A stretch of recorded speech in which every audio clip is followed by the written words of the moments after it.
যে লোকটা নামাজ পড়ানোর জন্য সে গোপালগঞ্জ থেকে এসেছে, এ লোকটার নামে আলেম হতে পারে, আল্লামা লেখা থাকতে পারে, লোকটার কার্যকলাপ এবং যাদেরকে সাপোর্ট করেছে এই লোকটা মুশরিক।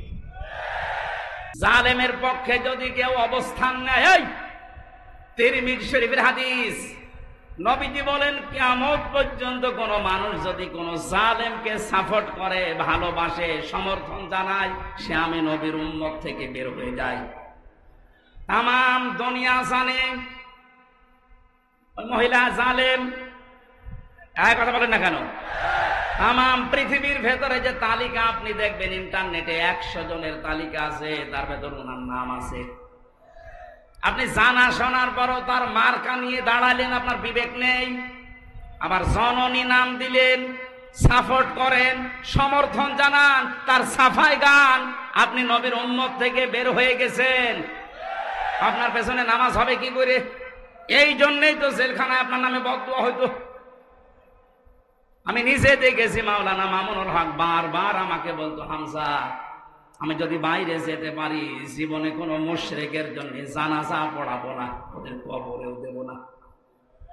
বলতাম, ভাই আপনি এ বিষয়ে এত কড়াকড়ি কেন? বলে, হ্যাঁ আল্লাহর কোরআনের নিষেধ, মুশরিকদের জন্য ক্ষমা চাওয়া জায়েজ নেই।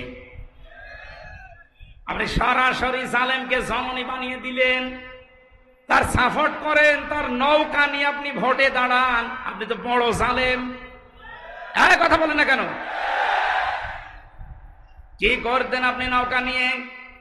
পাশ করার পরে ওরা মদের বিরোধ পক্ষে আইন পাশ করতো, আপনিও সাপোর্ট দিতেন।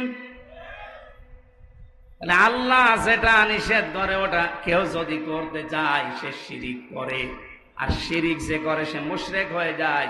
মুশরিকের জন্য দোয়া করা নবীর জন্যও জায়েজ নেই, ইমানদারের জন্যও জায়েজ নেই। যদিও এটা আপনার আত্মীয় হয়, আপনার নিজের এলাকার মানুষ বলে আপনি সাপোর্ট করবেন। চট্টগ্রাম জেলার রাজারহাট থানার অন্তর্গত হাফেজে কোরআন ছাত্রদের পাগড়ি প্রদান অনুষ্ঠানে রাজারহাট নুরানি একাডেমি হাফিজিয়া মাদ্রাসা প্রাঙ্গণে, এটা কি মাদ্রাসা?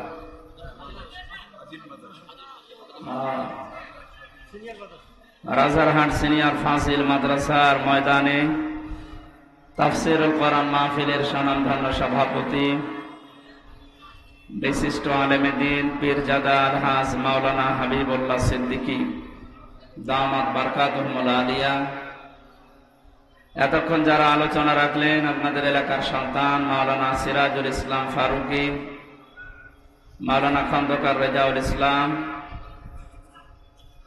মঞ্চে বসা অন্যান্য উলামা ইকরাম, বসা আছেন বাংলাদেশের বিভিন্ন রাজনৈতিক দলের নেতৃবৃন্দ, রাজারহাট থানার সম্মানিত অফিসার ইনচার্জ যারা মোস্তাফিজ সাহেব, সামনে বসা মুসলমান ভাইরা, পর্দার আড়ালের সম্মানিত মা এবং বোনেরা, প্রাণপ্রিয় কুড়িগ্রামবাসী, নত শিরে শুকরিয়া আদায় করছি মাবুদের, যিনি আমাদেরকে স্বাধীনতা দিয়েছেন। মানুষ পরাধীন থাকলে যে কি অবস্থা হয়, আজকে আসার সময় মাওলানা সিরাজ ভাই বলছিলেন যে অনুষ্ঠানটা করার আগে, আগস্টের 5 তারিখের আগে যে সমস্ত অনুষ্ঠানগুলো আমরা করেছি, পায়ের সোতা ছিঁড়ে গেছে। এক এক জায়গায় যাওয়া লাগতো 14 বার করে। আল্লাহর জমিনে আল্লাহর কোরআনের কথা মানুষ শুনবে, বলবে, যে মানুষগুলোর কাছে অনুমতি চাইতে যাওয়া লাগতো, ওদের লজ্জা করতো না? লজ্জা করবে কি? ও কি মানুষ নাকি?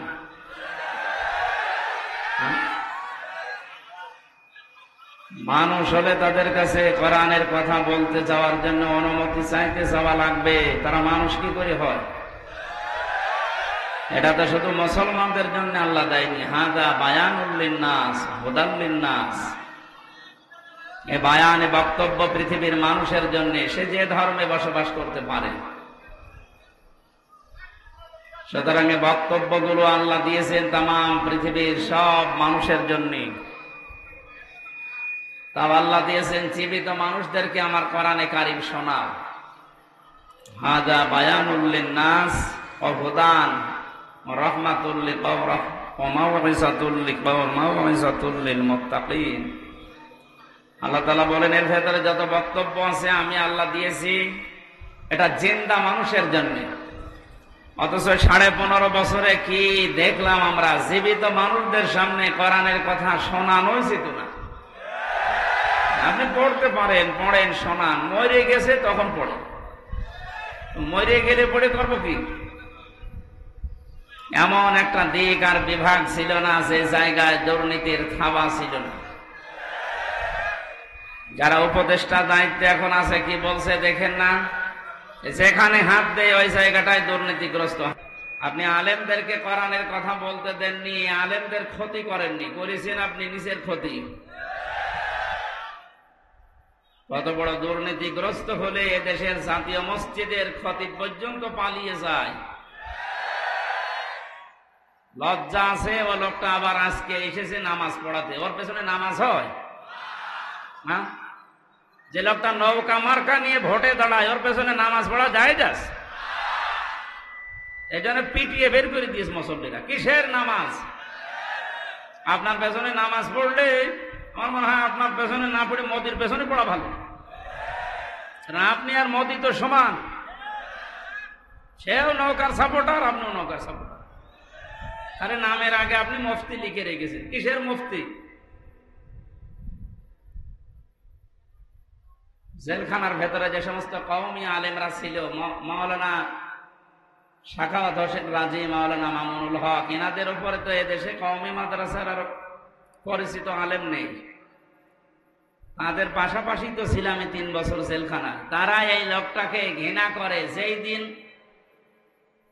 এ পৃথিবীর যে সমস্ত জালেমদের তালিকা বের হয় মাঝে মাঝে, তার ভেতরে যেটা পালিয়ে গেছে এটার নাম আছে।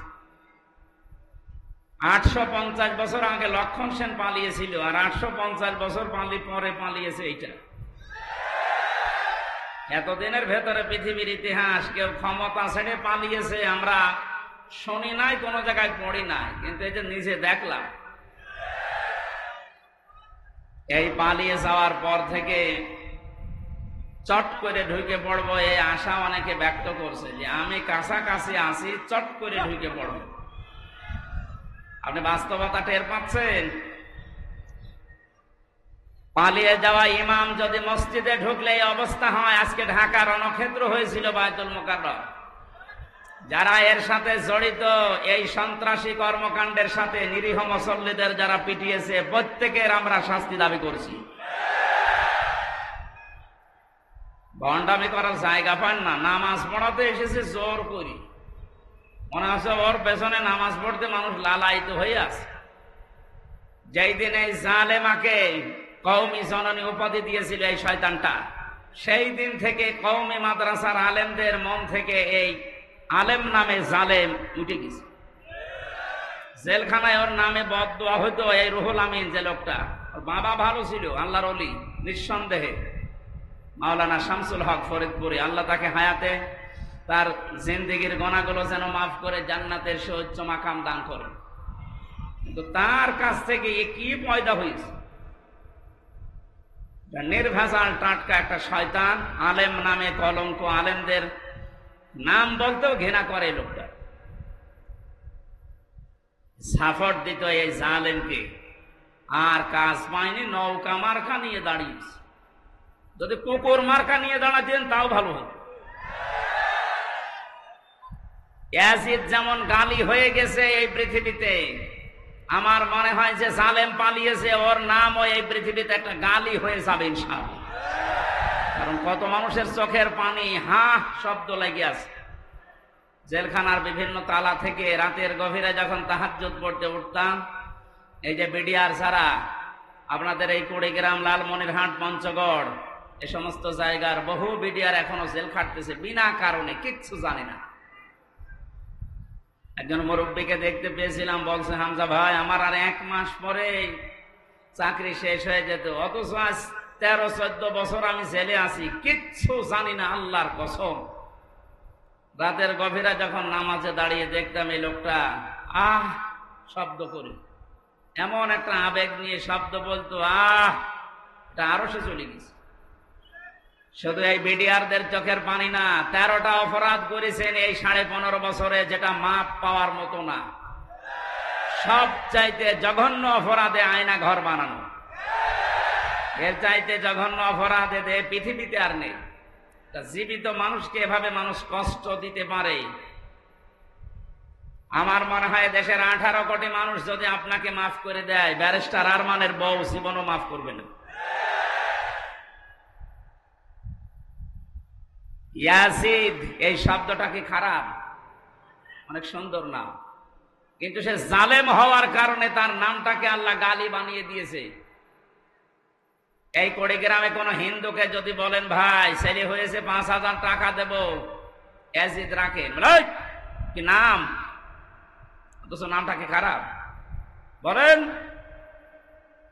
এর মতো এত সুন্দর নাম যদি গালি হয়ে যায় জুলুম করার কারণে, আপনার নাম যতই সুন্দরী হোক, আপনার নামটাও গালি হবে 1 আর 2। আবু সেহেলের যে বাড়ি আপনারা দেখতে পান কাবা শরীফের পাশে, এর চাইতে দামি জায়গা কি আর আছে দুনিয়ায়? কাবার পাশে শুধু জালেমের বসবাস ছিল ওই জায়গায়। ওখান থেকে দুর্বিসন্ধি করতো নবীর বিরুদ্ধে, ইসলামের বিরুদ্ধে, সাহাবীদের বিরুদ্ধে। এ কারণে আবু সেহেলের বাড়ি এখন ইন্টারন্যাশনাল পায়খানা। কথা বলেন না কেন? আজ বাংলাদেশ সহ বিশ্বে যারা জালেম আবু সেহেলের মতো, কারণ এই জালেমদের বসবাসের জায়গাগুলো অভিশপ্ত, আল্লাহর গজবের জায়গা এগুলো। যারা এখানে হজ করতে গেছে, যে হাজী সাহেব, একটা জায়গা আছে মুজদালিফার রাতে, যেখান থেকে মানুষ পার হয়, কিছু জায়গা একটু দৌড়ানো লাগে, কারণ এটা গজবের জায়গা। আবু সেহেলের বাড়ি থেকে যেহেতু দুর্বিসন্ধি হতো নবীর বিরুদ্ধে, ইসলামের বিরুদ্ধে, আল্লাহর বিরুদ্ধে, এই জন্য আল্লাহ এমন শাস্তি দিয়েছে কিয়ামত পর্যন্ত এটা ইন্টারন্যাশনাল পায়খানা। এ বাংলাদেশেও সেই ঘরে বসে বসে যে যত নম্বর হোক, 32, 34, 35 নাম্বার, এই জায়গাগুলোতে যারা এদেশের ইসলাম নিয়ে, আলেমদেরকে নিয়ে দুর্বিসন্ধি করতেন, এই বাড়িটাও আমরা ইন্টারন্যাশনাল পায়খানা দেখতে চাচ্ছি। সারা বিশ্বের মানুষ আসবে যেন ওই জায়গায় কাজ করে শান্তি পায়, মানুষ যেন বোঝে যে এখানেও এক আবু সেহেল ছিল। আবু সেহেল নয় তো কি? অনেকে মনে করে উনি হজ করেছে হাজী সাহেব। আরে ভাই, হজ করেছে বাংলাদেশ থেকে যে, আর আবু সেহেল কাবা শরীফের সভাপতি ছিল। সুতরাং আপনারা কি কে বলবেন আমি জানি না, আমার দাবি এইটাই, এবং বহু আলেম এই মতই দিয়েছে, যে এই যে বিভিন্ন নম্বর আলা বাড়ি যেগুলো 32, 33, 34, 35, 36 নাম্বার আলা বাড়ি নেই, যত নাম্বার বাড়ি আছে জালেমদের আস্তানা, যেগুলো যেগুলো ইসলামের দুর্বিসন্ধি করতো বসে বসে আলেমদের বিরুদ্ধে, এই জায়গাগুলো সব জাদুঘর বানান না আবু সেহেলের মতো টয়লেট বানান।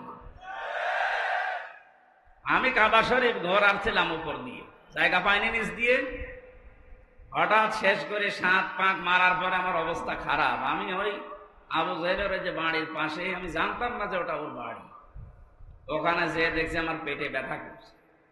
পুলিশকে ডাক দিয়ে বললাম, ভাই এতক্ষণ তো আমি ভালোই ছিলাম, এখন আমার পেটে ব্যথা করছে।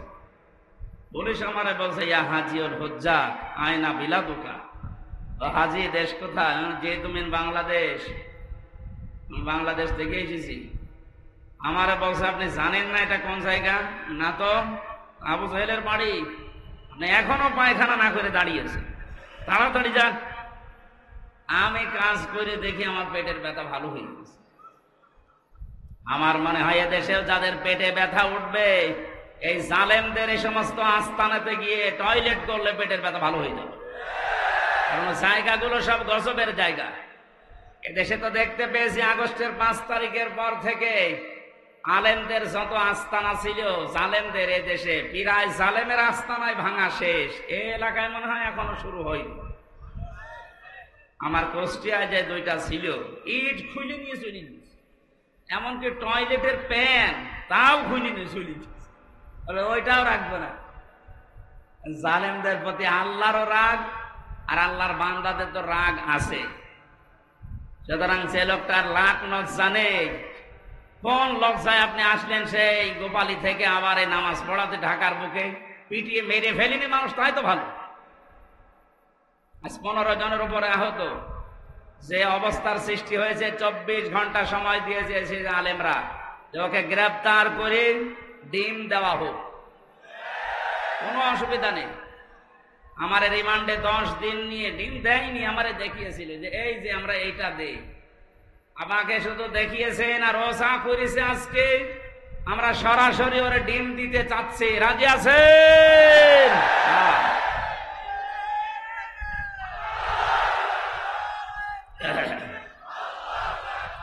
আলহামদুলিল্লাহ। না, জালেমদের আর কোনো ছাড় নেই। মাওলানা মামুনুল হক জানিয়েছেন এই দেশে যারা জালেম প্রকাশ্য, বড় বড় জালেম, যেগুলো 1628 জন বড় বড় জালেমের তালিকা হয়েছে, ওরা আলেমদের তালিকা করত। আমি জেলে বসে আছি কাশিমপুর কারাগারে গাজীপুরে, আর আমার নামে তালিকা করেছে 116 জনের নাম শোনেননি? তার ভেতরে আমার নাম। আমি বলছি আমি জেলে আর আমার তালিকা হয়ে যাচ্ছে। এদেশে 1628টা চেয়ার ছিল জালেমদের দোসর। এদেরও নামগুলো তালিকা করে করে কুড়িগ্রাম, রাজারহাট মোড়ে মোড়ে টাঙিয়ে দেবেন। কিয়ামতের আগে যেন এদেশে কোনো জালেম আর ফিরে আসতে না পারে। চট করে ঢুকে পড়বে। ওর ইমাম শুধু চট করে ঢুকে কি দাবড়ানি খেয়েছে দেখতে পাচ্ছেন না? আপনি আসেন, আপনাকে দিয়ে অনেকে ডুগডুগি বাজাবে, বিশেষ করে রংপুরের আবু সাইদের মা। আমি কয়েকদিন আগে গিয়েছিলাম, ওর বাবা বলছে আমার এই ছেলেটা ছোটবেলা থেকেই প্রতিবাদী। আমার বাবা আমার এই ছেলেটাকে যা করেছে, যারাই করেছে, এর সাথে যারাই জড়িত, আমরা সবার বিচার আল্লাহর কাছে দিয়েছি। যেহেতু বিচার আল্লাহর কাছে আছে, আপনি এ সাহস জীবনেও করবেন না যে চট করে চলে আসবো। আপনাকে কিন্তু এরকম আবু সাইদের মা, আবু সাইদের বাবা বহু বসে আছে বিভিন্ন জিনিস বানানোর জন্য। আমি বানিয়ে বলছি না, বাস্তব এটা। 1000-এর উপরে মানুষ জীবন দিয়েছে 5 তারিখের আগে। আমার কুষ্টিয়ায় 16 জন, আমার সামনে 14 জন মারা গেছে এক জায়গায়। যে সমস্ত পুলিশ অফিসারদের কথা মতো নিম্নের যে পুলিশ কনস্টেবল যারা, অফিসার যারা এই কাজ করেছিলেন, তওবা করবেন। আর যারা এই বড় বড় এই গরু ঠাকুরগুলো, এদের কোনো মাফ নেই। আজকে একটা ধরেছে আর্মি, মশিউর। এই শয়তানকে যদি জেলখানার ভেতরে এই বিএনপি আর জামাতের লোকজন পায়, ওরে মনে হয় পিটিয়ে মেরে ফেলবে। কারণ আমি তো দেখেছি ওর উপর রাগ কি মানুষের, একেবারে বান্টু একটা মানুষ।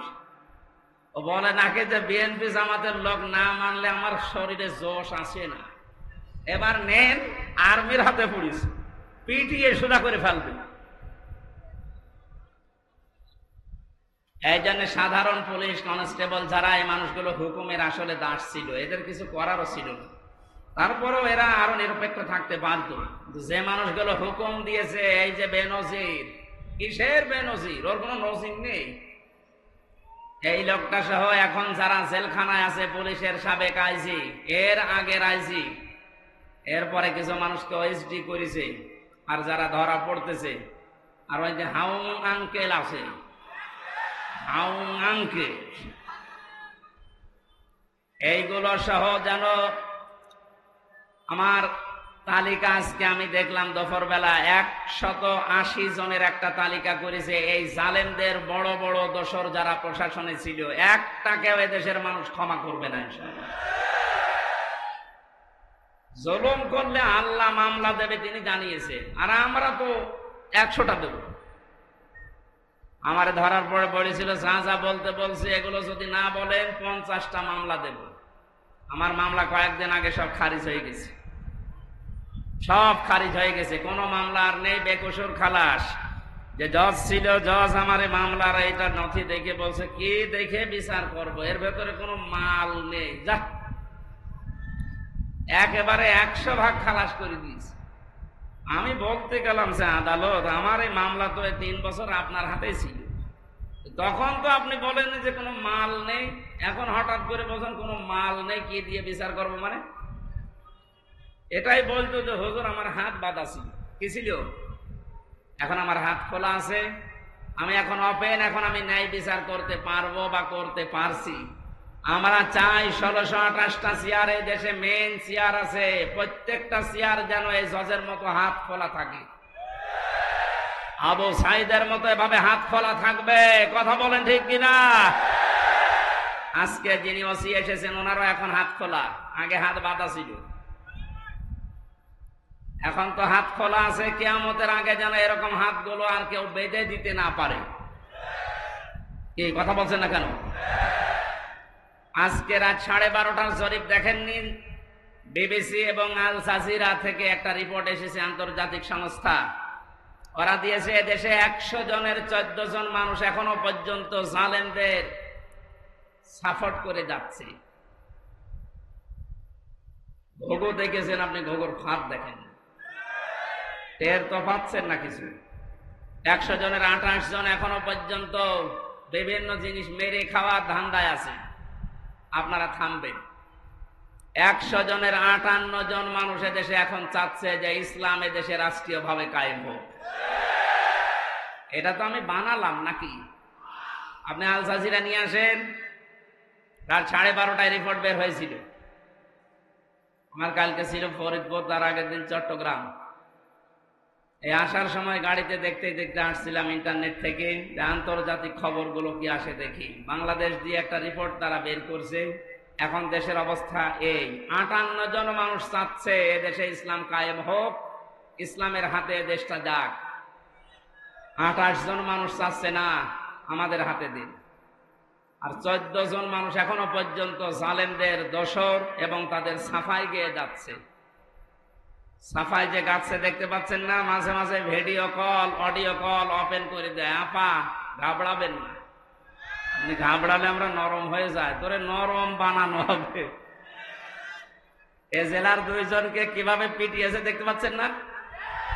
আমার কুষ্টিয়ার একজনকে এভাবে পিটানোর পরে তার ছেলে দিয়েছে, আমার বাবাকে ওরা কুকুরের মতো পিটিয়েছে। কি সুন্দর স্ট্যাটাস দেখেছে যে আমার বাবাকে ওরা কুকুরের মতো পিটিয়েছে। এখন নিচে বলবেন সুবহানাল্লাহ না আলহামদুলিল্লাহ। জালেমদের প্রতি কারো মায়া নেই, আল্লাহরও মায়া নেই, রাসূলের মায়া নেই, কারণ এরা সবার শত্রু। জালেমরা তার নিজেরও শত্রু, জালেমরা তার নিজেদের শত্রু। কিয়ামতে জালেমরা তার এই আঙ্গুল পর্যন্ত কামড়াতে থাকবে, চিবিয়ে খেয়ে ফেলবে। সূরা ফুরকানের ভেতরে আছে।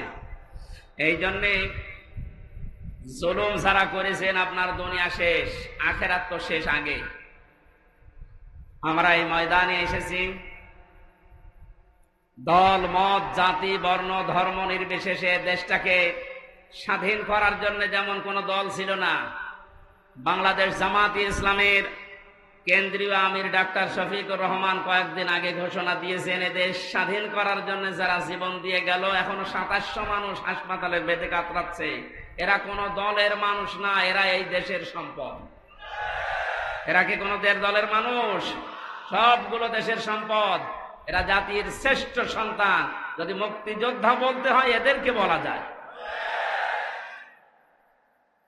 ভুয়া মুক্তিযোদ্ধা যেগুলো আছে, আমার মনে হয় এগুলোর ভাতা বন্ধ করে দিয়ে ওই ভাতা এখন এই 2700 মানুষকে দেওয়া দরকার। কিছু না করেই তুমি আন্দাজে। আল্লাহ আমাদেরকে আজকে সূরা আহজাব থেকে কিছু কথা তাফসীর আকারে শোনার তৌফিক যেন সামনে দেন। যাদেরকে নিয়ে আসলেন কষ্ট করে, যারা বসে আছে বলেন আলহামদুলিল্লাহ, বলেন জোরে আলহামদুলিল্লাহ। দরুদ আর সালাম পড়ছি আমাদের নবী, মানবতার মহান শিক্ষক মুহাম্মদুর রাসূলুল্লাহ সাল্লাল্লাহু আলাইহি ওয়াসাল্লামের প্রতি। রবিউল আউয়াল মাস, এটা আমি আলোচনা করতে চেয়েছিলাম সূরা আরাফ থেকে, দেখলাম না, এটা রবিউল আউয়াল মাস চলছে। কিছু কথা বলা দরকার এই মাস সম্পর্কে, যে বিশ্বনবী মুহাম্মদুর রাসূলুল্লাহকে আল্লাহ এই মাসে পাঠিয়েছিলেন। যেহেতু বাংলাদেশ, ভারত, পাকিস্তান এই সমস্ত দেশে কিছু ভেজাল আছে, নবীর জন্মের পক্ষে কিছু মানুষ আনন্দ করতে আছে, আর কিছু মানুষ নবীর সিরাত সুরাত তার আদর্শ নিয়ে আনন্দে আছে। আমরা দুইটাই চাই, কারণ একটা মানুষের জীবনী লিখতে হলে জন্ম ছাড়া লেখা যাবে? বলেন বলেন। নবীজির জন্ম যেই দিন থেকে, ওই দিন থেকে আমরা আরম্ভ করব। মুহাম্মদ রাসূলুল্লাহকে আল্লাহ যখন এই পৃথিবীতে পাঠিয়েছিলেন, এই খুব খেয়াল করে শুনবেন, আমি গতানুগতিক কথা বলছি না। আল্লাহর নবীকে যেদিন এই পৃথিবীতে আল্লাহ পাঠান, মিলাদ বলা হয়। এই যে ঈদে মিলাদুন নবী অনেকে অনুষ্ঠান পালন করে। ঈদ মানে আনন্দ, মিলাদুন নবী মানে নবীর জন্মের আনন্দ। নবীর জন্মের কি, যারা এই এলাকায় মনে হয় এগুলো একটু কম আছে, চট্টগ্রাম সিলেটে বেশি। যারা এগুলো করছেন একটা তথ্য বলছি এবার। এই পৃথিবীতে দুইজন মানুষ নবীজির আপন চাচা ছিল, তারা আবু লাহাব আর আবু তালেব। দুইজন আপন চাচা না? এই দুইজন নবীর মিলাদে জন্মে খুশি ছিল, খুব আনন্দ করেছিল তারা। এত খুশি নিজের মাদিকে পর্যন্ত আজাদ করে দিয়েছে। আপনি পারবেন এরকম? আপনি শুধু খেচুড়ি আর জিলাপির ভক্ত, আর তারা নিজের বাড়ির কাজের মহিলাকে বলেছে, যা তোরে আমি কেনা আজাদ করে দিলাম। অথচ দুইজন চাচা জাহান্নামী, এটা কোরআন দ্বারা হাদিস দ্বারা প্রমাণিত। কথা বলে না কেন? আবু লাহাব যে জাহান্নামে গেছে, এর জন্য আবার কোনো প্রমাণ লাগবে নাকি? আল্লাহ পাক বলেন, সায়াসলা নারান যাতা লাহাব, ওকে জাহান্নামে আল্লাহ দিয়েছেন এই আয়াতটার প্রমাণ। আর একজন চাচার নাম বললাম আবু তালেব। এই লোকটা মারা যাওয়ার দিন নবীজি তার মাথার কাছে গিয়ে বলেছিলেন, ইয়া আম্মি আবি তালিব, আল্লা ইলাহা ইল্লাল্লাহ হাজ্জুল লাকা ইনদাল্লাহি ইয়াউমাল কিয়ামাহ, রাহুল বুখারী। হে চাচা, জোরে বললে হয়তো মানুষ শুনে আপনাকে খারাপ বলতে পারে, জোরে বলা লাগবে না। তাহলে আমার কানের কাছে মুখটা নিয়ে আস্তে করে বলেন, লা ইলাহা ইল্লাল্লাহ। মুহাম্মদ রাসূলুল্লাহর ঘোষণা দেওয়া লাগবে না, ওটা আমি নিজেই নিয়ে নিলাম। শুধু আল্লাহর একাত্মবাদের ঘোষণা দেন, আমি গ্যারান্টি দিলাম কিয়ামতের দিন ঝগড়া করে আপনাকে আমি আল্লাহর দরবারে জান্নাতে দিয়ে দেব। পড়ে নাই, কালেমাটা পড়ে নাই। আশপাশের যারা নেতা ছিল, আবু সুফিয়ান, আবু লাহাব, ডাক দিয়েছিল, নেতা পড়বা, সারা জীবন বাপ দাদার ধর্ম মানলে এখন ভাতিজারে নতুন ধর্ম গ্রহণ করে কলঙ্কিত হবা। তোমাকে মানুষ কাপুরুষ বলবে, ভীরু বলবে, তোমাকে লজ্জা দেবে, তোমার নামে বদনাম বের হবে। আবু তালেব ওই দিন বলেছিল, ভাতিজা মুহাম্মদ, তোমাকে আমি ভালোবাসি, কিন্তু তোমার এই কালেমাটা পড়তে পারলাম না, তুমি আমারে মাফ করে দিও। মাফ করার মালিক কি নবীজি? বলেন বলেন। নবীজি মন খারাপ করেছিলেন, এই জন্য আল্লাহ সূরা আহজাবের, সূরা কাসাসের 56 নম্বর আয়াত তার জন্য নাযিল করে বলেছিলেন, কেন আপনি মন খারাপ করেন? হেদায়েত আপনার হাতে দেয়, নিজে দিয়ে দেবেন, এটা আমি আল্লাহ নিজের হাতে রেখেছি। আমি ভালো জানি যে কারে দেওয়া যায়। এই লোকটার তো মন নেই, আপনাকে ভালোবাসে ঠিক আছে, আপনার জন্মে এই লোকটা এত বেশি খুশি হয়েছিল আমি দেখেছি, কিন্তু আপনার আদর্শ পেয়ে লোকটা খুশি না। এরপরেও নবীজি তার মায়া মহাব্বত, তার যে কষ্ট, সারা জীবন তার পেছনে শ্রম দিয়েছে, এই জন্য নবী নিজে তার কবরের পাশে দাঁড়িয়ে দোয়া করেছিলেন, হে আল্লাহ, তুমি আমার চাচা আবু তালেবকে মাফ করে দাও। সঙ্গে সঙ্গে জিবরাইল এসেছেন সূরা তাওবার 113 নম্বর আয়াত নিয়ে। হে নবী, কার জন্য হাত তুলেছেন? হাত নামান। মা কানা লিন-নাবিয়্যি ওয়াল্লাযীনা আমানু আন ইস্তাগফিরু লিল মুশরিকিন ওয়ালাউ কানু উলি কুরবা মিন বা'দি মা তাবায়্যানা লাহুম আন্নাহুম আসহাবুল জাহিম। আল্লাহ পাক বলেন, কোন নবীর জন্য, কোন ইমানদারের জন্য এটা জায়েজ না, শোভনীয় না, উচিত না, এই পৃথিবীতে কোন মুশরিকের জন্য সে আল্লাহর কাছে ক্ষমা চাবে।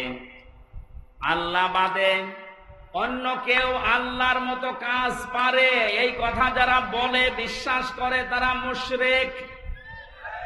এটা আবার দলিল দেওয়া লাগবে? আমি আবার বলছি, এদিকে তাকান, আল্লাহ যেটা পারে ওইটা অন্য কেউ পারে, এই কথা বিশ্বাস করার নাম শিরিক। আর শিরিক যে করে সে মুশরিক। এ পর্যন্ত মানেন তো? এক কথা বলেন না কেন? আল্লাহ যেটা পারে ওটা অন্য কেউ পারে, এই বিশ্বাস করার নাম শিরিক। আর শিরিক যে করে সে মুশরিক। আরো জোরে বলেন। যে লোকটা নামাজ পড়ানোর জন্য সে গোপালগঞ্জ থেকে এসেছে, এ লোকটার নামে আলেম হতে পারে, আল্লামা লেখা থাকতে পারে, লোকটার কার্যকলাপ এবং যাদেরকে সাপোর্ট করেছে এই লোকটা মুশরিক।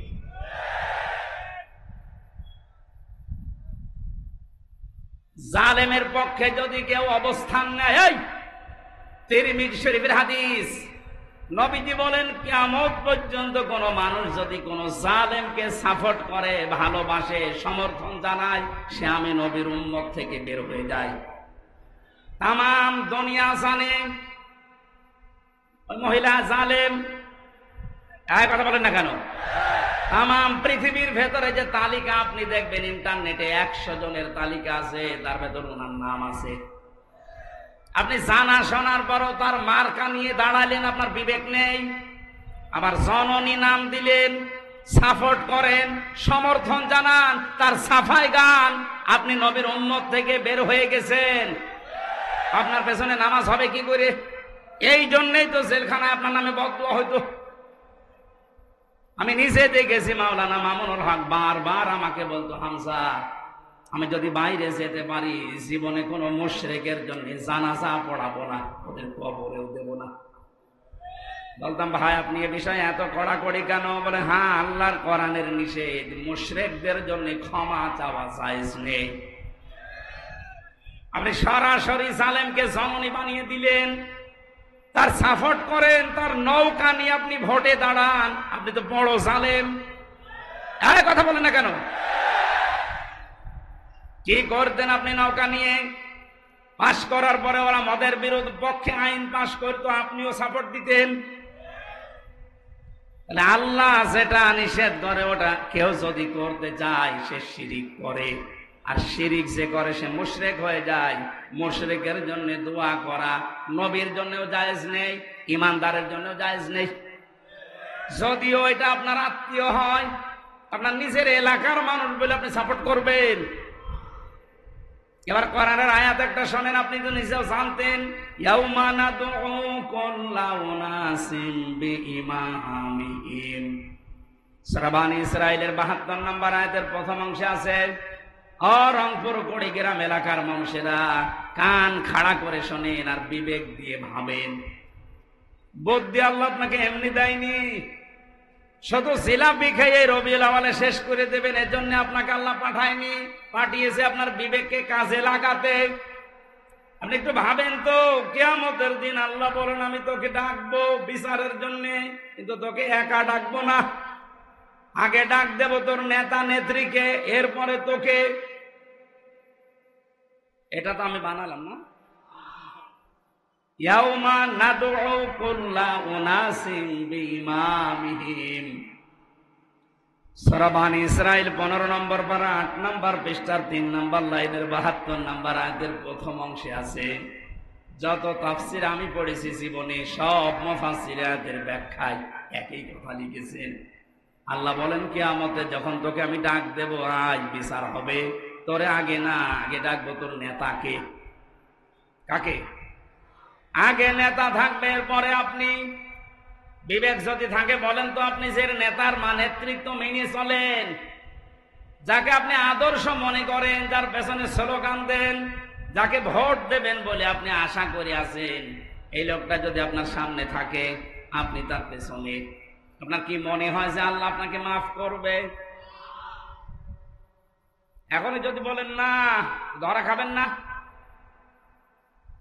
আপনি যেন ধরা না খান, বিপদে না পড়েন, এই জন্যই তো এত কষ্ট করা আমাদের।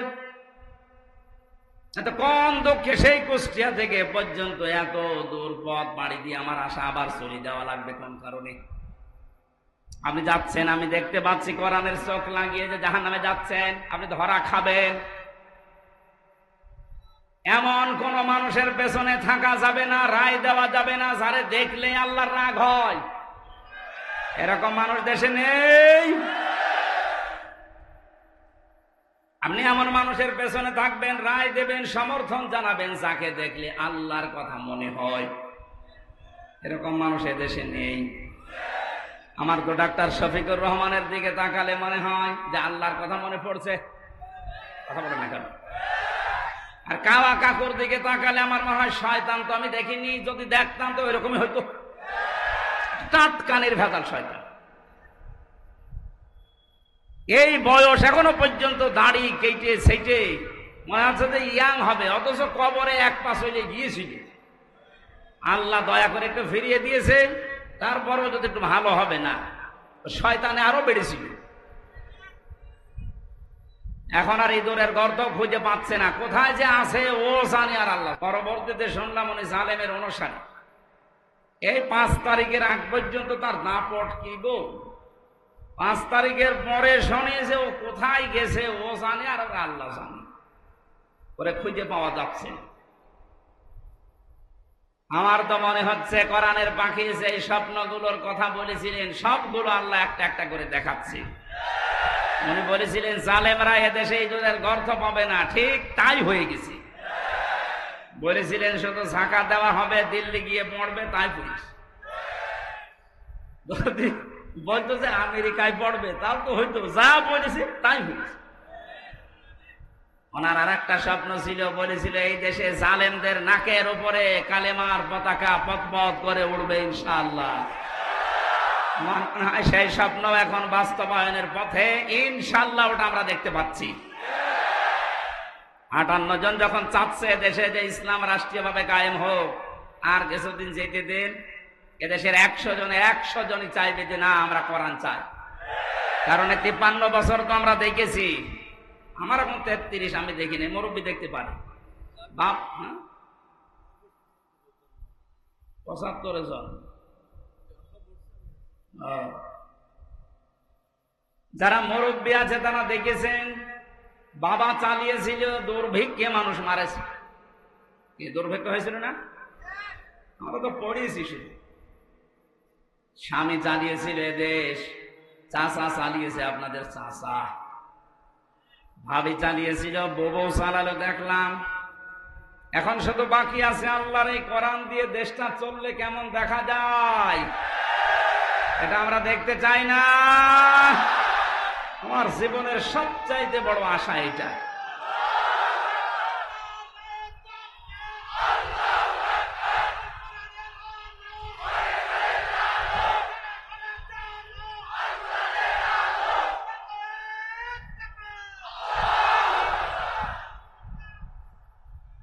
মুসাফির অবস্থায় আছি এখন, মুসাফিরের দোয়া আল্লাহ ফেরত দেয় না। বড় আশা নিয়ে বলছি, মাবুদ হাজার লক্ষ মানুষকে নিয়ে তোমার দরবারে মোনাজাত করছি, জীবনে শুধু চর্ম চোখে এটা যেন দেখতে পারি যে কালাম দিয়ে বাংলাদেশের 56,000 বর্গ মাইল চলছে। এটা একটা মিনি জান্নাত হয়ে যাবে, আপনি টের পাচ্ছেন না। তাই অনেকে যারা লাল পানি খায়, যারা বাবা খায়, যারা আকিস বিড়ি খায়, এখানে তৈরি হয় না জলিল বিড়ি, এরা মনে মনে ভাবে যে হ্যাঁ ইসলাম যদি এদেশে চলে আসে তাহলে আমি বিড়ি খাবো কি করে, আমি লাল পানি খাবো কি করে। শোনেন, এই যে ইনি মসজিদের খতিব, লিখা দেখলাম, মসজিদের ভেতরে যদি এই দাড়ি কাটা মানুষটা যায়, এখন ওনার মনে করেন বিড়ি খাওয়ার অভ্যাস আছে, নেশা আছে, মসজিদের ভেতরে ঢোকার পরেও নেশা থাকবে। যদি নেশা লাগেও সে পরিবেশ মসজিদে খেতে পারবে? বলেন বলেন কেন? কারণ পুরাটা জায়গা আল্লাহর রহমত দিয়ে ঘেরা। মসজিদ রহমতের জায়গা, এ কথাকার। আল্লাহুম্মা আফতাহ লি আবওয়াবা রাহমাতিকা, হে আল্লাহ তোমার রহমতের সব দরজা খুলে দাও। এজন্য রহমত পেতে হলে মসজিদে যাওয়া লাগবে। কোথায় যাওয়া লাগবে? পৃথিবীতে রহমতের জায়গা মসজিদ, আর মসজিদের বাইরে যা আছে দুনিয়ার সবগুলো গজবের জায়গা, বিশেষ করে মাজারগুলো। অনেকে মনে করছে মাজার। হ্যাঁ, মাজার কেন বললাম? নবীজি জানিয়েছেন কিয়ামতের দিন দুই প্রকার মানুষকে আল্লাহ সবচাইতে কঠিন শাস্তি দেবেন। তার এক নম্বরে যারা মাজারের খাদেম ছিল। তুমি খেদমত করার আর জায়গা পাও না, মাজারের খাদেম হয়ে বসে আছো, ওরে খেদমত করা দরকার। কারণ যত মাজার এই দেশে সবগুলো শিরিকের আস্তানা আর জেনার আড্ডাখানা। নারী পুরুষের অবাধ মেলামেশা যদি দেখতে চান, আপনি যান লালনে মাজারে। মন মন গাঁজা খাচ্ছে মানুষ। কোন কারণে মাজার রাখা লাগবে? আল্লাহর ওলি যারা আল্লাহর পছন্দীয় মানুষ, এদের কবরগুলো সংরক্ষণ করে রাখেন, কেউ যেন ইহানত করতে না পারে, নষ্ট করতে না পারে। তাই বলে ওখানে যে সেজদা দেবেন, গাঁজা খাবেন, লা তাত্তাখিযুল কুবুর মাসাজিদা, কবরকে মসজিদ বানিও না, সেজদার জায়গা বানিও না। এই ঘোষণা শোনার পরেও যারা সেজদা দেয়, কোন কারণে ওইটা রাখতে হবে বলেন? এই কারণেই তো হক্কানি আলেমরা বলছে মাজার গুড়িয়ে দাও, কোনো দরকার নেই। এগুলো থেকে যে ব্যবসার টাকা আসতেছে, আজকে আমি আকিজ গ্রুপে ছিলাম ঢাকাতে। আকিজের বড় ছেলে ডক্টর মহিউদ্দিন সাহেব, উনি বলছিলেন যে দেশের যে মাজারগুলো আছে যেখানে ব্যবসা হয়, সরকার যেন মাজারগুলো সব নিজেদের আয়ত্তে নেয়। এখানে মানুষ না বুঝে আর বুঝে যা টাকা পয়সা দেয়, এ টাকাগুলো সব রাষ্ট্রের কাজে লাগায়। বহু টাকা কালেকশন হয়। আপনি কি মনে করছেন আটরশির মাজারে যান, কোটি কোটি টাকা মাসের পরে মাসে উপায় হচ্ছে। এগুলোর দায়িত্ব যদি সরকার হাতে নেয়, এই দায়িত্বের টাকাগুলো সব রাষ্ট্রের কাজে লাগান। মানুষ বুঝে দিক আর না বুঝে দিক, টাকা তো রাষ্ট্রের কাজে লাগছে, শয়তানরা আর পাবে না। বড় বড় দাড়ি, গোপ, মোষ, উপর নিচে সব সমান করে মনে হচ্ছে কি হয়ে গেছে। গ্রামবাসী, আমি যে তথ্য কথা বলছিলাম, বিশ্ব নবীর দুইটা চাচাকে দেখলাম, নবীর দোয়া আল্লাহ ফেরত দিয়েছেন। চাচা মুশরিক, অথচ এই চাচা সবচেয়ে বেশি খুশি হয়েছিল নবীর মিলাদে, জন্মে। কথা বলেন না কেন? আজ বাংলাদেশ, ভারত আর পাকিস্তান, এই তিনটা দেশে আমি দেখলাম। বাকি বহু দেশে আমার ছোট্ট জীবনে আল্লাহ আমাকে নিয়েছে। কয়েকদিন আগেও মালয়েশিয়া, সিঙ্গাপুর, থাইল্যান্ড, ইন্দোনেশিয়া সহ বহুগুলো দেশ ঘুরে এসেছি। কোন দেশে এগুলো আমি পাইনি। খালি এই বাংলাদেশে, ভারতে আর পাকিস্তানে এই ব্যবসা চলছে।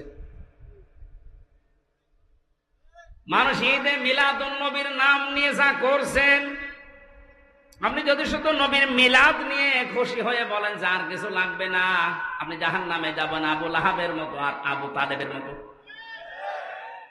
আরো দুইজন চাচার কথা আমরা জানি, হযরত আব্বাস, হযরত হামজা, দুইজন চাচা, তারাও নবীর জন্মে খুশি ছিলেন, তারাও নবীর মিলাদে খুশি হয়েছিলেন জন্মে, কিন্তু তারা সব চাইতে বেশি খুশি ছিলেন নবীর আদর্শে।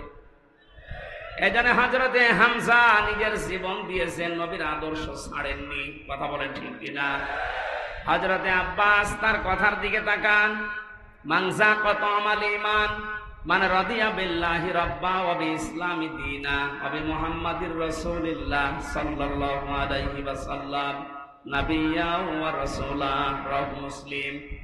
নবীর আপন চাচা হযরতে আব্বাস নিজেই বর্ণনা করেন, কেউ যদি ঈমানের স্বাদ পেতে চান তাহলে আল্লাহকে রব পেয়ে খুশি থাকেন, ইসলামকে জীবন ব্যবস্থা পেয়ে খুশি থাকেন, আর মুহাম্মদুর রাসূলুল্লাহকে আদর্শ নেতা পেয়ে খুশি থাকেন।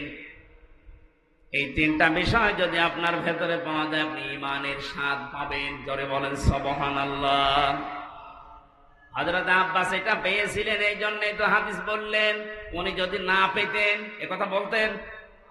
বোঝা যাচ্ছে হযরতে হামজা, হযরতে আব্বাস, এ দুইজন শুধু নবীর মিলাদে জন্মে খুশি না, নবীর আদর্শেও তারা খুশি। এখানে দুইজনেই জান্নাতি। জোরে বলেন সুবহানাল্লাহ। নবীদের জন্ম থেকে আমরা শুরু করছি, বিশ্ব নবী মুহাম্মদুর রাসূলুল্লাহর 1 থেকে শুরু করে 40 বছর পর্যন্ত পুরা আরব জাহানে তাকে মানুষ ডাক দিত মুহাম্মদ ইবনে আব্দুল্লাহ, আব্দুল্লাহর বেটা মোহাম্মদ। এ পর্যন্ত ঠিক আছে না? 40 বছরের আগে কেউ কি তাকে রাসূলুল্লাহ বলেছে? না। যদিও তিনি সেই জীবনে তৈরি হওয়ার পর থেকে যখন আল্লাহ তাকে বানিয়েছে, এ দুনিয়া তৈরি হওয়ার আগে তার নূর বানানো, ওই সময় থেকে তিনি রাসূল। কিন্তু ঘোষণা হয়েছে 40 বছর বয়সে। এই জন্য 1 থেকে 40 বছর পর্যন্ত আপনি যদি তাকে না মানেন, আপনি জাহান্নামে যাবেন না। কিন্তু 40 থেকে 63, এই 23 বছরের 1 সেকেন্ডও যদি কেউ অস্বীকার করে, সে জাহান্নামী। এটা তো আমি বানিয়ে বলছি না। সূরা আহজাবের 21 নম্বর আয়াত তার প্রমাণ। লাকাদ কানা লাকুম ফি রাসূলিল্লাহি উসওয়াতুন হাসানা। এই যে ফি রাসূলিল্লাহি, রাসূলুল্লাহর জীবনের ভেতরে তোমাদের জন্য মহত্তম আদর্শ আমি আল্লাহ লুকিয়ে রেখেছি। অনেকে বলতে পারতেন না মুহাম্মদ ইবনে আব্দুল্লাহর জীবনী বলেছে, কি বলেছে? রাসূলুল্লাহ। আর আমরা সারা পৃথিবীর মানুষ জানি উনি রাসূল হয়েছিলেন এই দুনিয়ার ঘোষণা অনুযায়ী 40 বছর বয়সে। কথা বলে না কেন? 40 বছরের আগে পুরো আরব জাহানে তাকে ডাক দিত মানুষ আল আমিন, আস-সাদিক বা মুহাম্মদ ইবনে আব্দুল্লাহ। কিন্তু 40 বছরে তিনি যখন কোরআনে কারীম পেয়েছেন, তখন আর মুহাম্মদ ইবনে আব্দুল্লাহ শুধু না, তখন হয়ে গেছেন তিনি রাসূলুল্লাহ। এই কথা বলা লাগবে। আল্লাহ কি বললেন এই আয়াতে? তোমাদের জন্য মহত্তম আদর্শ লুকিয়ে রেখেছি আমি রাসূলুল্লাহর জীবনে। তার মানে 40 থেকে 63, এই 23 বছর রাসূলুল্লাহর জীবন পুরাটা আপনাকে মানাই লাগবে, মাস্ট বি। এর ভেতরে একটা সেকেন্ড আপনি ছাড় দিতে পারবেন না। যদি বলেন না এটা আমি মানি না, তাহলে আপনার ঈমান পরিপূর্ণ হয়নি। কথা বুঝতেছেন? রাসূলুল্লাহকে আদর্শ মানা লাগবে। যে উসওয়াতুন হাসানা, এ শব্দটা দুনিয়ায় কাউকে আল্লাহ দেয়নি। ইব্রাহিম নবীকে আল্লাহ উসওয়াতুন হাসানা তার চরিত্রের ব্যাপারে বলেছিলেন, সেটা আলাদা বিষয়ের আলোচনা। কিন্তু পৃথিবীতে আমাদের নবী মুহাম্মদ রাসূলুল্লাহকে তিনি মডেল বানিয়েছেন, বাটখারা বানিয়েছেন, কেজি পাথর। এদিকে যদি কেউ 5 কেজি চাউল তুলে দেয়, এদিকে 5 কেজি বাটখারা দেওয়া লাগবে না? এ কথা বলেন না কেন? আমার এই 40 থেকে 63 বছরের যে 23 বছরের জীবন, আমার জন্ম থেকে মৃত্যু পর্যন্ত 23 বছর দিয়ে আমার সাজানো লাগবে। আপনি একেবারে মেপে পরিপূর্ণ করে নিতে পারবেন, কারণ তিনি নমুনা, মডেল, আদর্শ আমাদের জন্য। তাও একমাত্র উসওয়াতুন হাসানা এর একটার আগে আলিফ লাম আল্লাহ দেয়নি। এবার আসেন মূল কথা বলছি। বিশ্ব নবী মুহাম্মদ রাসূলুল্লাহ কেন একমাত্র আদর্শ আমাদের জন্য? যে সূরা থেকে পড়লাম, সূরার নাম হচ্ছে আহজাব। কি বললাম? আহজাবের হিজবুন থেকে। আহজাব শব্দের শাব্দিক অর্থ দল, সমূহ, বাহিনী। এই যে দল, এ শব্দটা কোরআনে নেই। বলেন না কেন? যারা এ কথা বললে আগে তো এই যে আগস্ট মাসের 5 তারিখের আগে এ জালেমরা বলতো দলীয় কথা বলবেন না, রাজনীতির কথা বলবেন না, বলতো না? কথা বলেন। থানা থেকেও 14টা লিখে দেওয়া হয়তো যে এই কথা বলা যাবে না। আমি কি এখানে আমার বাবার কথা বলতে আসি সেই কুষ্টিয়া থেকে? আমি তো আগেই বললাম, আমি জরানের চোখ লাগিয়ে দেখতে পাচ্ছি আপনি জাহান্নামে যাচ্ছেন। আরে ভাই, আপনি জাহান্নামে গেলে আমার অসুবিধা নেই, কিন্তু আপনাকে আমার বাঁচাতে হবে। আপনাকে যদি আমি কিছু না বলে জান্নাতে যেতে চাই, কিয়ামতে দরজায় দাঁড়িয়ে বলবেন যে আমার কিছু বলে নাই, পরে 20 গ্রাম নিয়ে এসেছিলাম, আমাকে বাঁচায় নাই, আমি জানতাম না। এটা যেন বলতে না পারেন, এই জন্য এত কষ্ট স্বীকার করা। আমি যে গ্রুপে আছি, আকিস গ্রুপ, আমার বাবার যা আছে, আমার যা এখন হয়েছে, বিশ্বাস করেন আল্লাহর কসম, মরণ পর্যন্ত অন্তত আমার কিছু করা লাগবে না। এত কষ্ট স্বীকার করা, এই যে স্বাধীনতার পর থেকে আজকে 1 মাস 12-13 দিনে প্রতিদিন 2-3টা করে, তাও 5 কিলো 10 কিলো না, প্রতিদিন আমার মনে হয় আমার জার্নি হয় প্রায় 1000 কিলোমিটার। কালকে সেই মাদারীপুরে, তার আগের দিন চট্টগ্রাম, আজকে এখানে।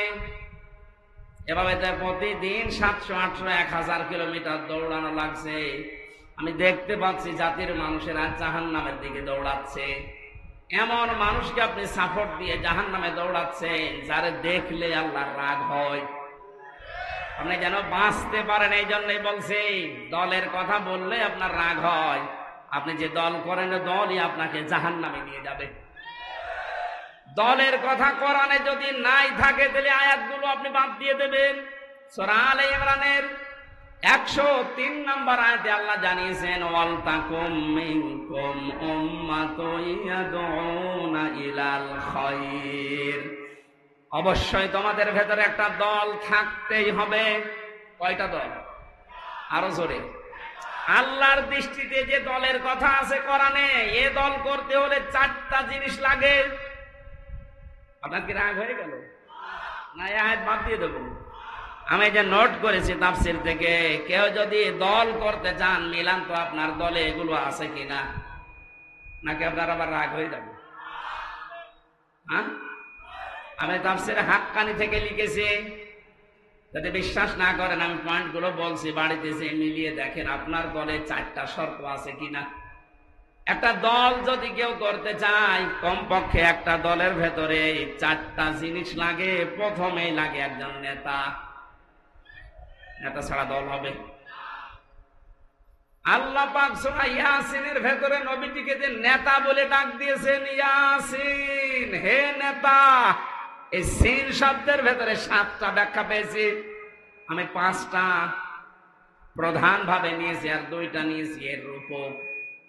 কোন মানুষ যদি নেতৃত্ব দিতে চায় অবশ্যই তার 7টা গুণ লাগবে, মাস্ট বি, তার লাগবে।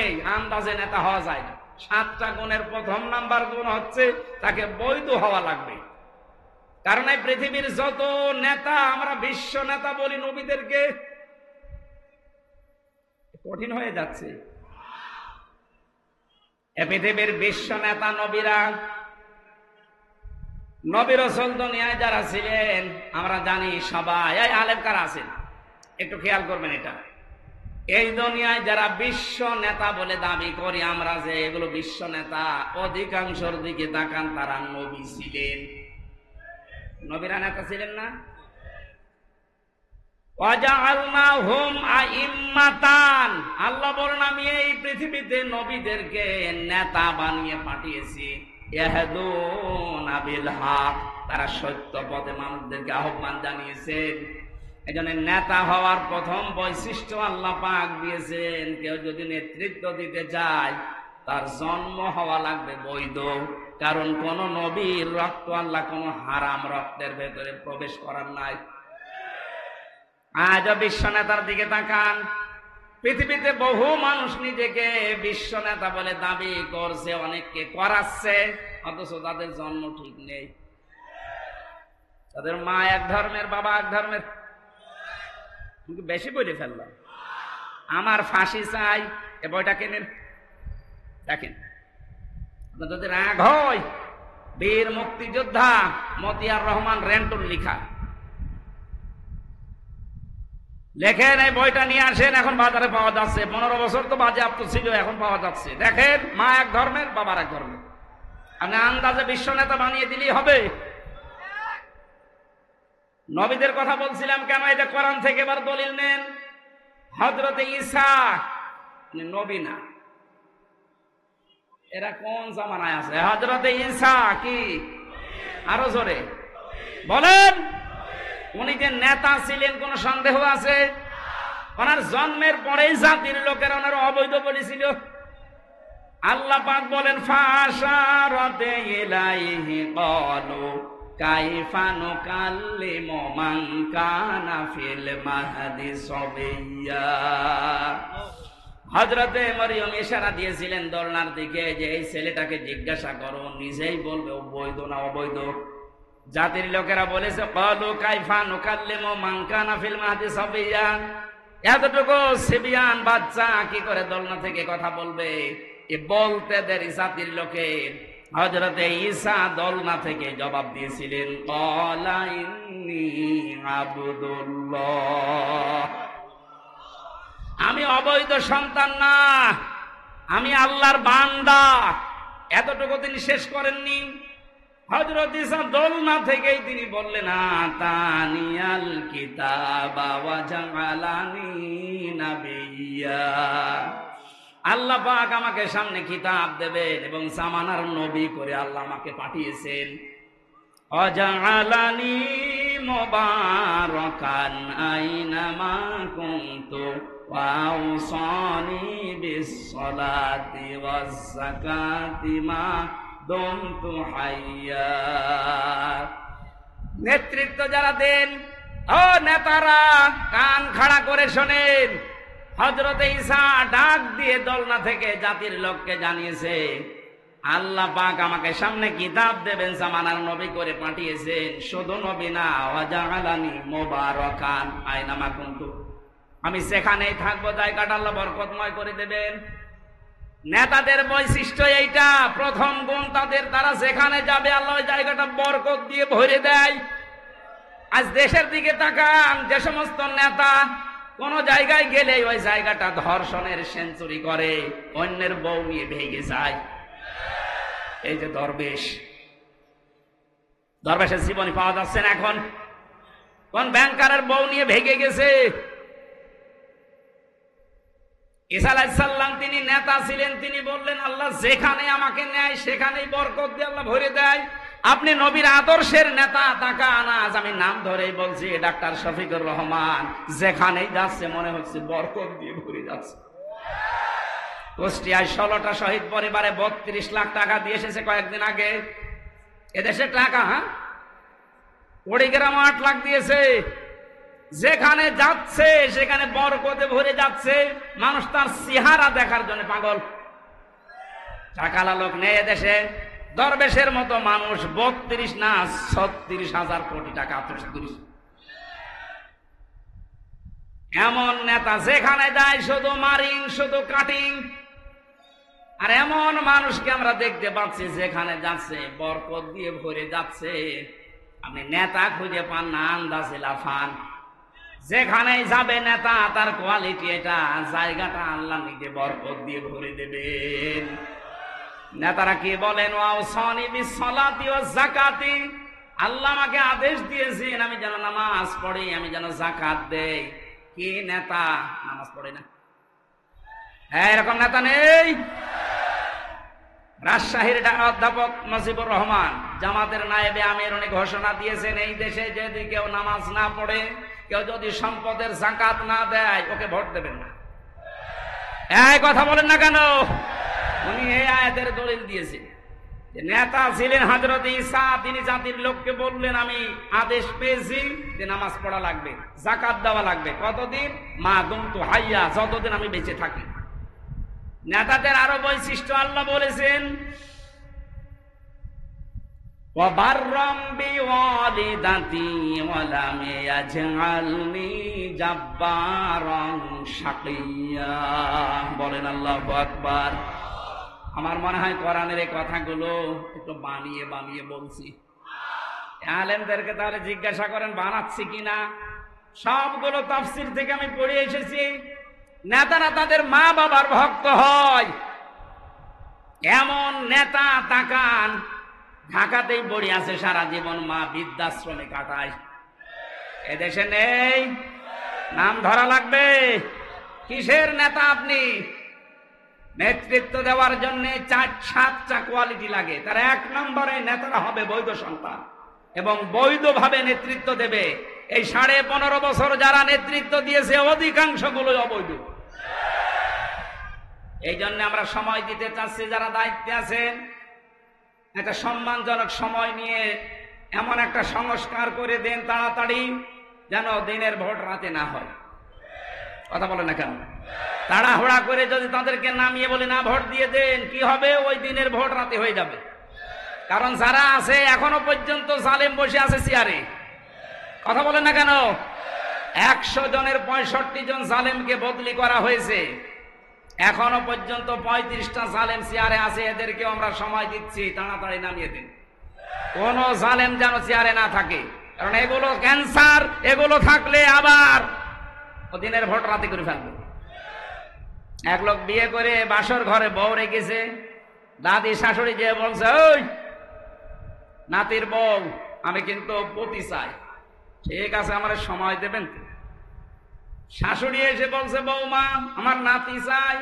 যে মা আপনি সময় দেবেন না, কেবল আমি আসলাম, আপনার ছেলের সাথে এখন আমার দেখাও হইল। ননদ আর দেবর এসে বলছে ভাবি কি করবা আমরা জানি না, আমাদের কিন্তু ভাতিজা চাই। ঠিক আছে। স্বামী এবার ভাসুর ঘরে এসে বলছে বউ আমার কিন্তু বেবি চাই। বউ আবার মুখ তুলে বলছে তো বংশ কি সব পাগল, এখন আমার কিছুই হইল না, 10 মাস 10 দিন যাবে, সংসার হবে, এরপরে তো কারো বেবি, কারো নাতি, কারো ভাতিজা, নাকি আমি ফ্লাক্সি লোড করে সব নিয়ে আসবো?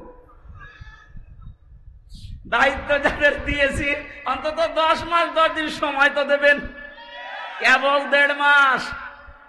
সংস্কার আরম্ভ হয়েছে, জালেমরা থাকবে না ইনশাল্লাহ, একটা জালেমও থাকবে না, সবগুলোকে চেয়ার থেকে নামিয়ে এখানে নতুন মানুষকে ফেস করা লাগবে।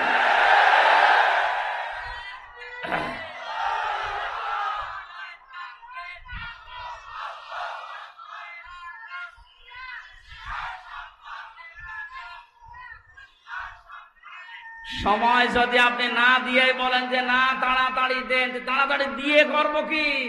বাচ্চাকে আমি নিয়ে আসবো ফ্লাক্সি লোড করে বাইরে থেকে, আমার সংসার করা লাগবে না? সংসার হবে 10 মাস 10 দিন যাবে, এরপরে কারো নাতি, কারো ছেলে, কারো ভাতিজা সব পাওয়া যাবে। কথা বলেন ঠিক কিনা? সুতরাং এই সময় উল্টা পাল্টা না করে আমরা যারা দায়িত্বে আছেন আপনাদের সম্মানজনক সময় দিচ্ছি, সংস্কার করেন। বৈষম্য বিরোধী ছাত্র আন্দোলন 9 দফার ভেতরে এটা একটা দাবি যে আমরা সংস্কার চাই। আমার ওই বিচারপতির যেমন হাত খোলা, এখন মন মতো বিচার করা যাচ্ছে, এদেশেও যেন সবাই হাত খোলা অবস্থায় থাকে, সব সংস্কার করে দেন। কোন জালেমকে আমরা দেখতে চাই না। আমি বললাম না মাওলানা মামুনুল হকের কথা যে জালেমদের তালিকা করে করে টাঙিয়ে দেন, কিয়ামতের আগে যেন আর প্রবেশ করতে না পারে। হযরত নূহ দোয়া করেছিলেন লা তাযার আলাল আরদি মিনাল কাফিরিনা দাজ্জারা, হে আল্লাহ কোন জালেম যেন না থাকে, ওর আন্ডা বাচ্চাও যেন না থাকে, কারণ ওর পেট থেকে যেটা আসবে ওটা ডবল হারামি হবে। আমরা আশা করছি যারা আছেন খুব তাড়াতাড়ি করেন, সকাল আসতে আসতে যেন শুনি যে 35% এখনো বাকি আছে জালেমরা, এদের কারণেই তো আজকে বাইতুল মোকাররমে মারামারি হয়েছে। কোন জালেম যদি না থাকে দেশটা ইনশাল্লাহ শান্ত হয়ে যাবে। আমি নেতৃত্বের কথা বলছিলাম কেন? দল করতে হলে একজন নেতা লাগে, নেতার ভেতরে গুণ থাকা লাগে কয়টা? জোর করেছিল বৈধ ভাবে না, সব অবৈধ ভাবে। 2 নম্বরে দল করতে হলে লাগে সংগঠন, সে সংগঠনের নাম আল্লাহ কোরআনে দিয়েছেন ওয়ালতাকুম মিনকুম উম্মাতুন, জাতি হওয়া লাগবে, উম্মত হওয়া লাগবে কোরআন কেন্দ্রিক। এখানে 4টা কর্মসূচি আছে, যেই দলের ভেতরে 4টা থাকবে তারা ভালো কাজে আদেশ দেবে, অন্যায় দেখলেই তারা প্রতিবাদ করবে। আপনি দেখেন এই দেশে হাজার হাজার দল আছে, ভালো কাজে আদেশ দেওয়া, অন্যায় দেখলেই প্রতিবাদ করা কাদের ভেতরে? সেটাই আল্লাহর হক্কানি দল। আন্দাজে নিজেকে হক্কানি দাবি করে। 3 নম্বরে বেশি পথিক লাগবে, পথিক হয় সুন্নতি পথিক নেওয়া লাগবে আপনার। এই পৃথিবীতে আমার মনে হয় ন্যায় বিচারের মানদণ্ড যেটা দাড়িপাল্লা, টুপি, এর ভেতরে আরো 5টা পেয়েছি আমি।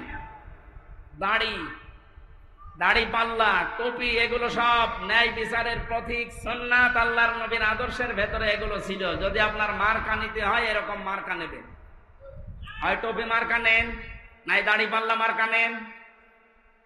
4 নম্বরে পেয়েছি আমি অফিস লাগে। এ পৃথিবীতে দল করতে হলে অফিস লাগে না? আমাদের অফিস আছে, আমাদের অফিসের নাম মসজিদ। আমাদের অফিসের নাম কি? যাদের আনাগোনা মসজিদের সাথে, যাদের সম্পর্ক মসজিদের সাথে, এমন এমন দল আমরা পাই। মসজিদ তো দূরের কথা, কোনদিন পূর্ব দিকে পশ্চিম দিকে আষাঢ় খেয়েও পড়ে না।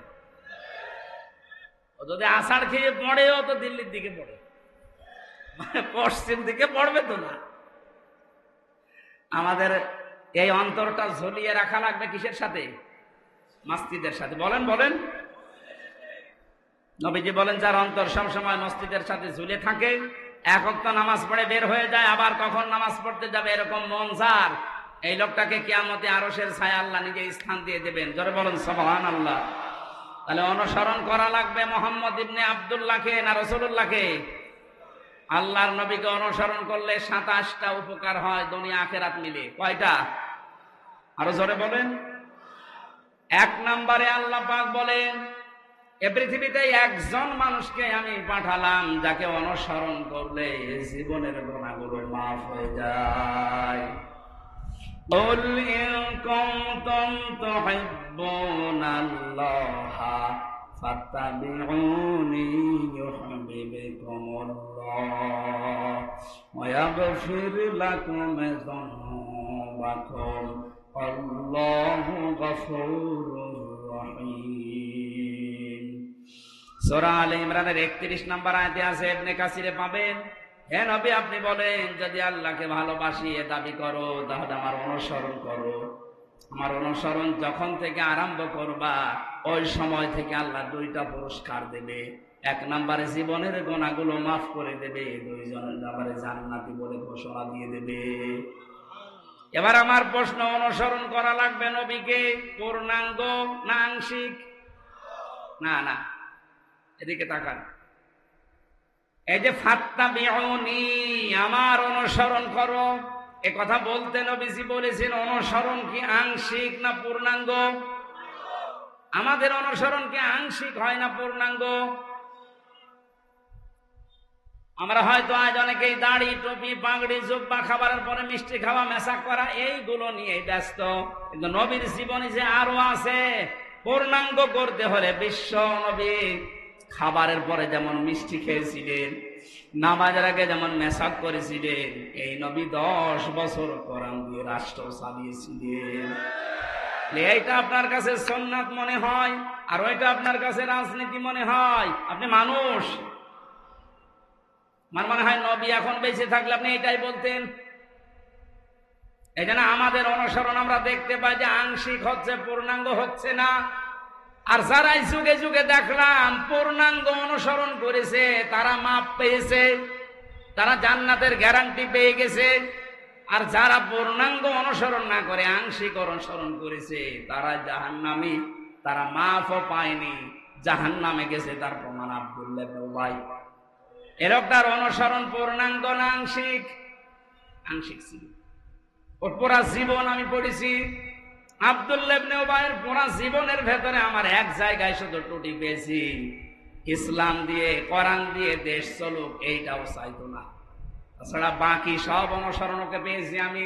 রাসূলের পেছনে নামাজ পড়তো, রাসূলের মতো দাড়ি রাখতো, জুব্বা গায়ে দিত, কাবা শরীফ তাওয়াফ করতো নবীর সাথে, হজে গিয়ে ইফতারি করতো নবীর সাথে, নবীজির কথা মতো নিজের নাম, বাবার নাম, ছেলের নাম, নাতি ছেলের নাম সব আব্দুল্লাহ রেখে দিয়েছে। এটা এক জায়গায়ও কোনোদিন চাইনি যে ইসলাম দিয়ে মদিনা চলুক। এটাকে ও দুনিয়ার কাজ মনে করতো, রাসূলের পেছনে থাকতো না। আল্লাহ নবী এইটা কায়েম করার জন্য উহুদে যাচ্ছিলেন, তখন 300 লোক নিয়ে ভেগে গিয়েছিলেন। আজ যদি আপনার অনুসরণ রকম আংশিক হয়, ওর জন্য আল্লাহ দিয়েছিলেন ওয়ালা তুসাল্লি আলা আহাদিন মিনহুম, হোম আছে হোম, এটা জমির বহু বছর। আব্দুল্লাহ ইবনে উবাইয়ের নাম যদি আল্লাহ দিয়ে দিতেন তা আমরা কোনো চিন্তায় থাকতাম না, কারণ হোম দিয়ে আমরাও ঝামেলায় আছি। আল্লাহ বলেন শুধু এর না, এর মতো যারাই আসবে দুনিয়ায়, যারা শুধু আংশিক অনুসরণ করে, পূর্ণাঙ্গ না, যেন আপনি তাদের জানাজা দূরের কথা, কবরের পাশে দাঁড়াবেন না। আমার মনে হয় কোরআনের আয়াত যদি আজ নাজিল হওয়ার সিস্টেম থাকতো, বাংলাদেশে বহু মানুষের নামে আয়াত নাজিল হয়ে যেত। হয় না, কে বলেছে যে হোম আছে, হোম দিয়ে আপনি এর ভেতরে আছেন। যাদের অনুসরণ আংশিক হয়, শুধু পূর্ণাঙ্গ হয় না।